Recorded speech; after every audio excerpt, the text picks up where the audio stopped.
Brennan, and yes, we're having Zoom difficulties, so I look very green. Well, it's not my intention, but sometimes these things just happen. So in this segment today, we're going to be doing another segment of the ITC Energy Report, continue our conversation about electric infrastructure and its importance to economic growth.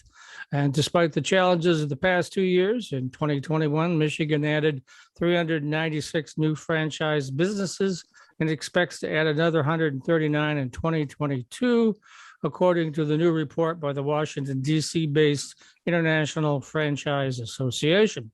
According to Bloomberg, Michigan's economy has improved the most in its history since the pandemic began 2 years ago. Further, according to Bloomberg, the number of workers employed in Michigan has risen faster than the U.S. overall in the pandemic era. So how do we keep that going? We know that electric infrastructure plays a key role in this growth, and we'll talk more about that today. And I want to welcome back Simon Whitelocke, who is the president of ITC Michigan.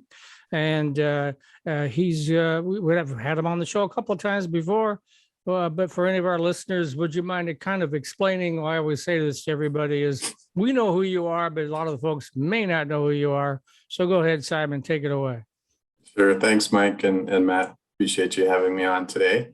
So at ITC, we're in the transmission business, and think about the electric industry as being a three-part system. And it really starts with the power plants where electricity is generated, and then the electricity gets carried through high voltage transmission lines over long distances. And then finally, that makes its way into smaller, more local lines called distribution lines that bring the electricity directly into homes and businesses and offices. So ITC, we're the largest independent electric transmission company in the country, and we're just focused on the transmission portion of that system, that three-part system. So we develop, build, maintain the transmission infrastructure that holds that three-part system together.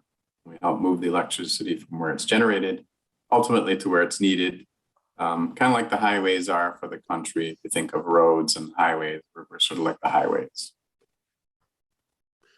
All right, thanks for that overview, Simon. Wanted to ask you, Cranes Detroit Business recently produced a webinar where you joined several other panelists to talk about why energy infrastructure is important to Michigan's economy and economic growth. I'd like to start with a few follow-up questions to get your perspective on what some of the panelists had to say. First, Josh Hunt from the MEDC was asked about what types of industries are benefiting greatly from electric infrastructure development, and he spent some time talking about the automotive industry and its investments towards transitioning to electric vehicles. Can you explain why electric infrastructure is so important to the auto industry and how it supports that switch over to electric vehicles?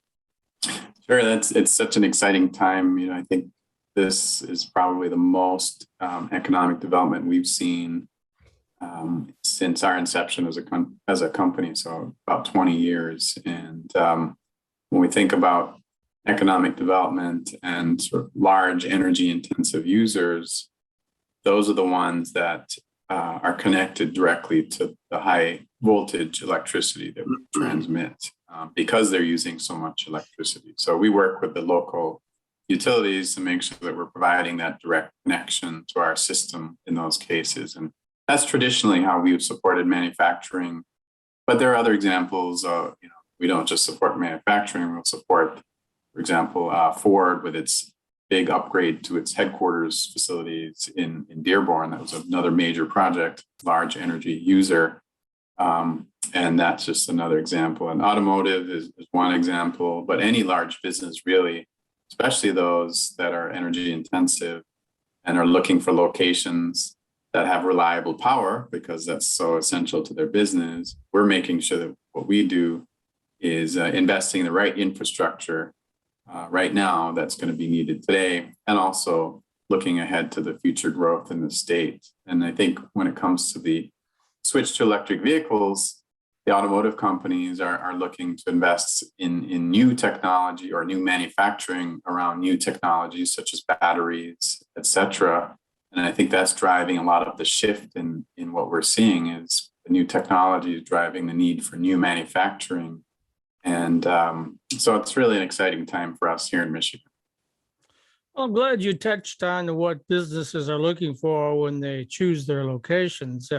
Maureen Krause from the Detroit Regional Partnership mentioned that when companies are looking to relocate their businesses, they need their power needs to be met at the speed that matches their business plans. Sometimes that means power solutions are needed quickly.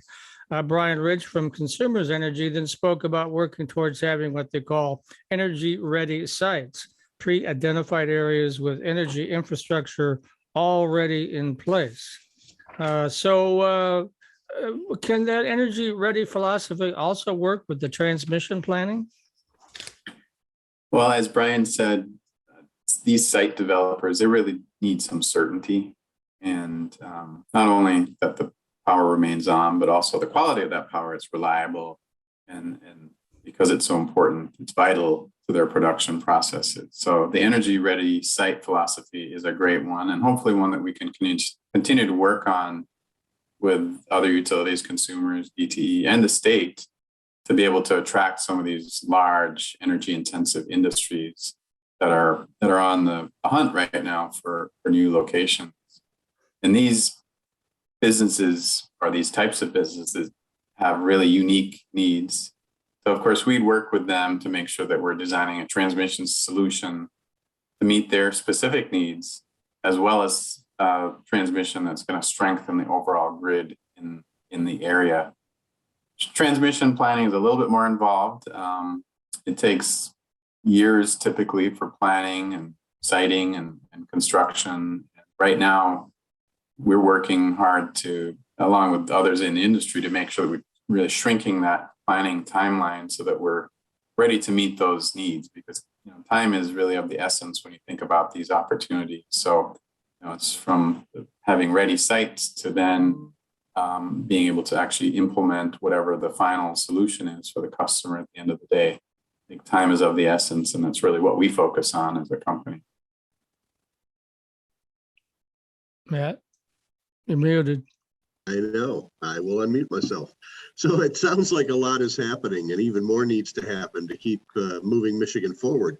So what's been done so far? What is the state of electric reliability in Michigan at this point? I know we've heard a lot about that in the past. Well, we've done a lot since our inception in 2003 to make sure that the grid here can meet demands of today, properly service the customers that we have, as well as think about the future. So the investments that we've made have really improved reliability.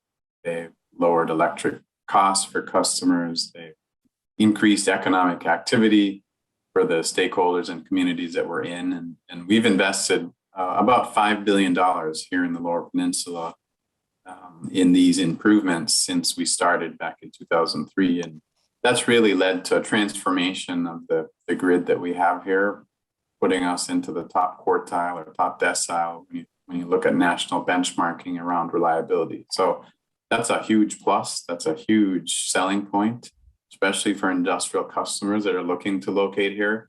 This is a tremendous strength because, as I mentioned earlier, many of them are served directly from that high voltage transmission system. So the reliability of that system is critically important.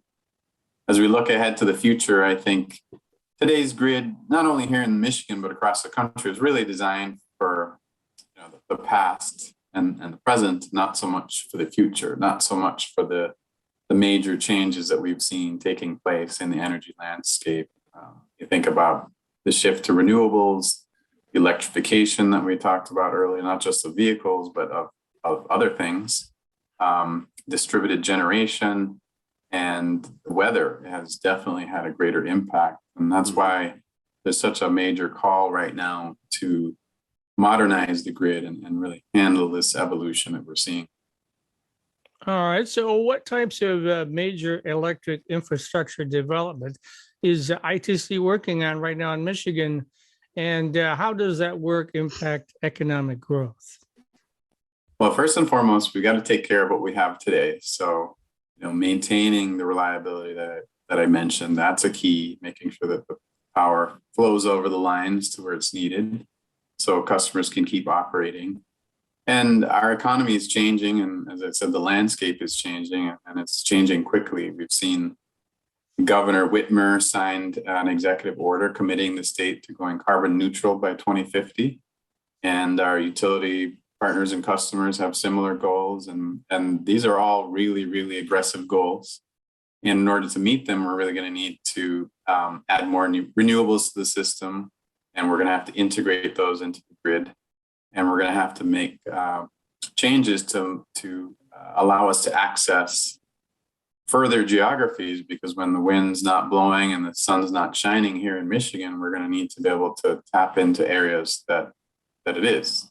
And that could be on the other side of the state, northern part of the state. It could be across state lines. So I think when it comes to making sure that we have enough capacity, that's sort of an additional concept where we have to make sure that we have redundancy and capacity beyond today to deal with tomorrow's needs.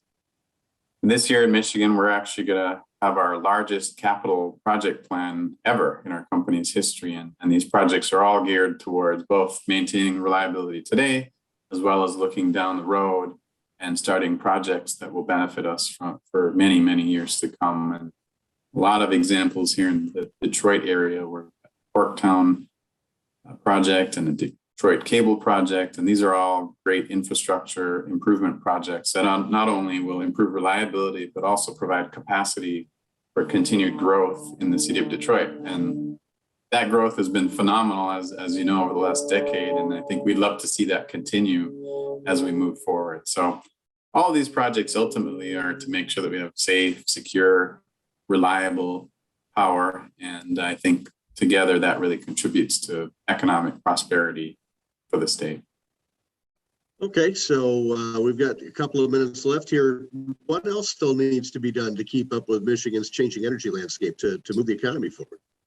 Well, I mentioned, the shift to renewables. So connecting renewables is one, and talked about the EVs and the factories producing the EVs and the EV parts. So we're going to need to make sure that we have both the system that can power those factories, as well as the system that can charge the vehicles once they're produced and purchased by customers. And at the end of the day, we really see this as a broad planning effort, because all of these things are sort of happening simultaneously. If we dealt with each one of them on their own, it would be far more costly, far more time consuming to build the transmission system needed. So we're really in the business of thinking holistically and really wanting to collaborate in the planning process. So the good news is there's a lot of planning and collaboration going on right now at the federal and state levels. And that's really